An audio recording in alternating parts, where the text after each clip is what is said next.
బుల్లితెరపై తనదైన టైమింగ్తో పంచులు విసురుతూ నవ్విస్తూ షోలను ముందుకు నడిపించే ప్రదీప్ ఈ సినిమాతోనూ అదే తరహా ప్రయత్నమే చేశాడు. తన చుట్టూ కామెడీ గ్యాంగ్ను పెట్టుకొని హంగామా చేశాడు. టీవీ షోల్లో వచ్చే స్కిట్స్లో లాజిక్స్ ఉండవు. పంచ్ డైలాగులతోనూ టైమింగ్తోనూ అక్కడ నవ్వులు పోయిస్తుంటారు. ఈ సినిమాలో ఉన్నది కూడా స్కిట్కి సరిపడా కథే. అదనంగా పాటలు ఉన్నాయంతే.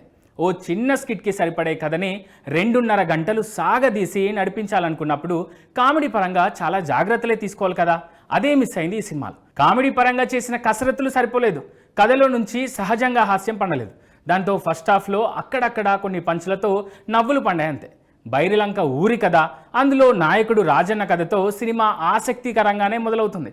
ఆ ఊరికి కృష్ణా బిలాల్ కలిసి బయలుదేరడం, అక్కడికి వెళ్ళాక వీళ్ళకి ఎదురయ్యే ఇబ్బందులు సరదాగా సాగుతాయి. ప్రదీప్, సత్య, గెటప్ సీను మధ్య నడిచే సీన్స్ ఫస్ట్ హాఫ్ హిలేరియస్గా మార్చేశాయి.